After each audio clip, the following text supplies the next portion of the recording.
ఇక్కడ గుర్తుంచుకోవాల్సిన అంశం ఏమిటి అనంటే ఈ చిన్న చిన్న పరిశ్రమలకు అన్ని రకాలుగా ప్రభుత్వం తోడుగా ఉంటేనే వాళ్ళ కాళ్ళ మీద వాళ్ళు నిలబడగలుగుతారు.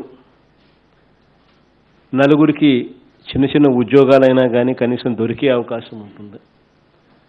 కారణం ఏంటంటే వ్యవసాయం తర్వాత మారుమూల గ్రామ స్థాయిలోనూ మారుమూల జిల్లా స్థాయిలోనూ ఉద్యోగాలు చూపగలిగే ఏదైనా చిన్న చితక చిన్న చిన్న పరిశ్రమలు ఏదైనా ఉన్నాయనంటే అవి ఇవే.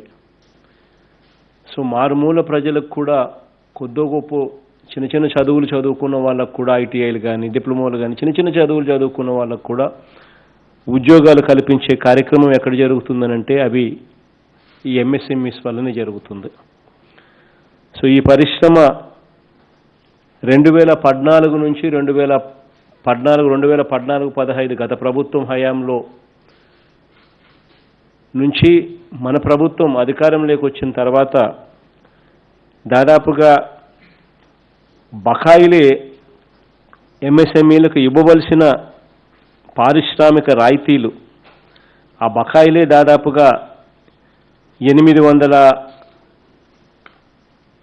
చిల్లర కోట్ల రూపాయలు అప్పటి బకాయిలే ఉంటే ఇక వాళ్ళు ఏ రకంగా నిలదొక్కునే పరిస్థితి ఉంటుంది అనే ఆలోచనతో మొదలై మొత్తంగా వాళ్ళకి ఇవ్వవలసిన ఇండస్ట్రీస్ రాయితీకి సంబంధించి టోటల్గా వాళ్ళకి ఇవ్వాల్సిన అమౌంట్ మొత్తం గత ప్రభుత్వం పెట్టిన బకాయిలన్నింటినీ క్లియర్ చేస్తూ టోటల్గా ఇప్పటి వరకు వాళ్ళకి ఇవ్వాల్సినవి అన్నీ కూడా కలిపి టోటల్గా క్లియర్ చేయడం జరుగుతూ ఉంది. ఇదొకటే కాకుండా ఈ పరిశ్రమలు వాళ్ళ కాళ్ళ మీద వాళ్ళు నిలబడేదాని కోసం అని చెప్పి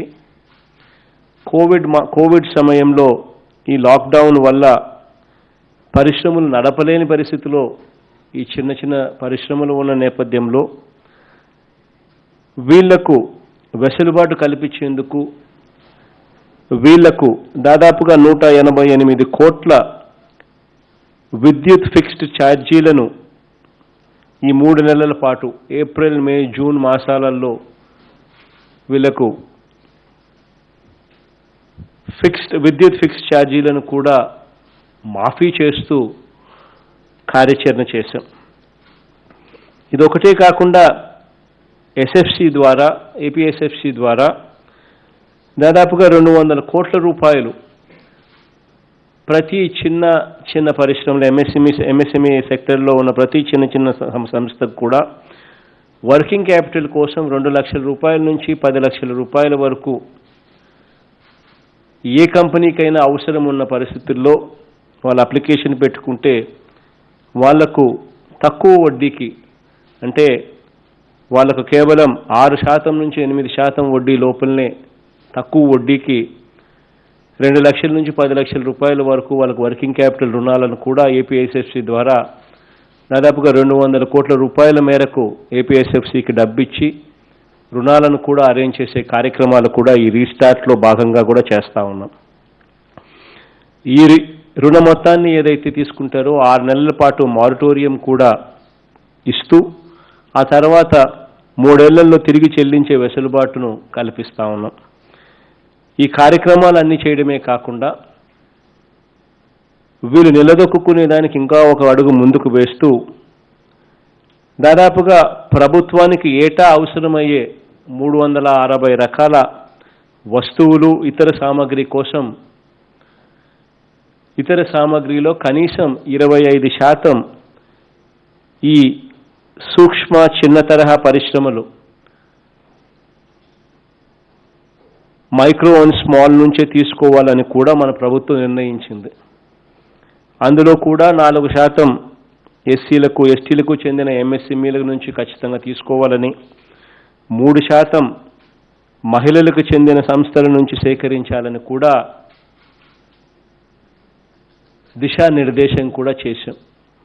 వీటి అన్నిటి వల్ల తీసుకోవడమే కాకుండా వీటి బిల్స్ కూడా 45 రోజుల లోపలనే క్లియర్ చేసే మెకానిజం కూడా మెకానిజం కూడా ఖచ్చితంగా తీసుకొచ్చి పెట్టమని చెప్పి కూడా అధికారులకు ఆదేశాలు కూడా జారీ చేయడం జరిగింది.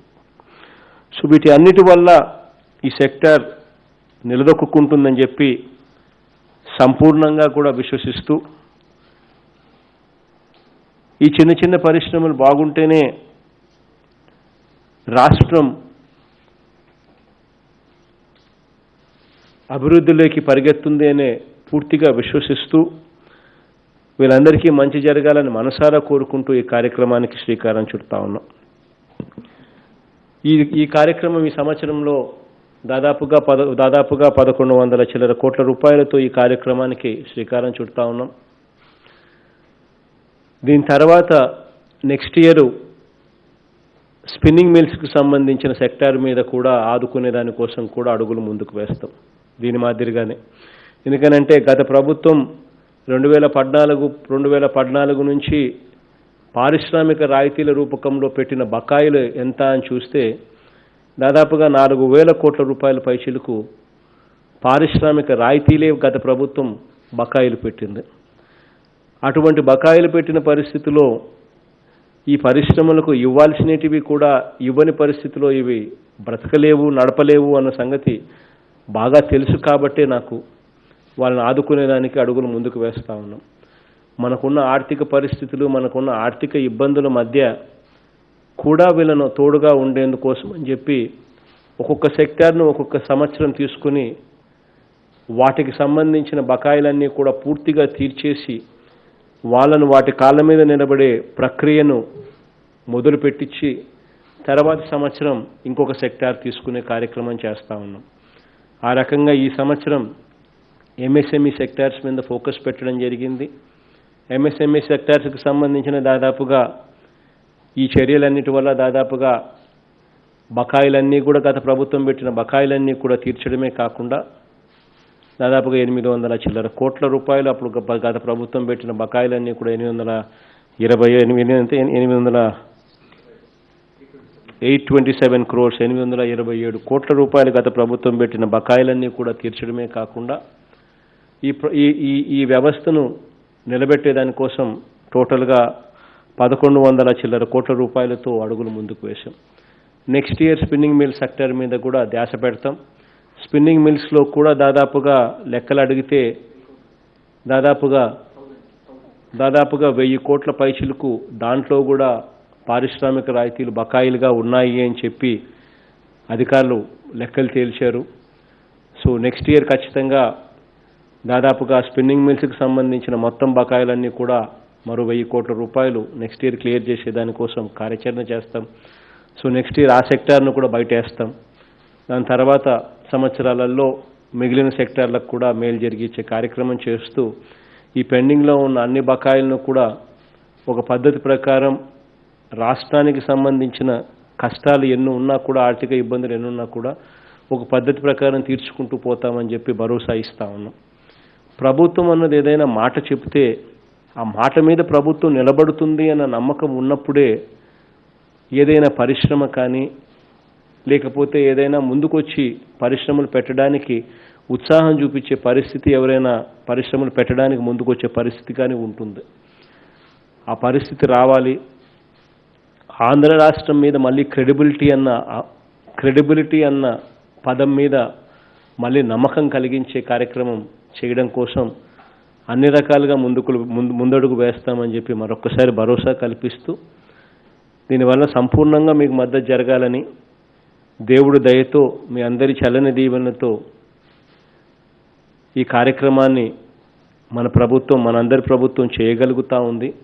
దేవుడి దయతో ఇంకా గొప్పగా రాబోయే రోజుల్లో ఇంకా మీకు మంచి చేసే కార్యక్రమాలు దేవుడు ఇంకా నాతో చేయించాలి అని చెప్పి మనసారా దేవుణ్ణి కూడా కోరుకుంటూ ఈ కార్యక్రమానికి శ్రీకారం చుడతా ఉన్నాం. Gautam, you can take over. Sir, thank you, sir. Thank you for this great help and opportunity, sir, for the MSME sector, sir. ఒక మాటలో చెప్పాలంటే ఇలాంటి కోవిడ్ టైంలో MSME సెక్టర్ అది నిజంగానే గత 5 సంవత్సరాల నుంచి కూడా ఈ బకాయిల వల్ల ఎంతో ఇబ్బంది పడుతున్నప్పుడు టైంలో మీరు వచ్చి ఈ ఒక 962 crores మీరు ఇవ్వటం వల్ల దాదాపు 54% women entrepreneurs are benefited through this, sir.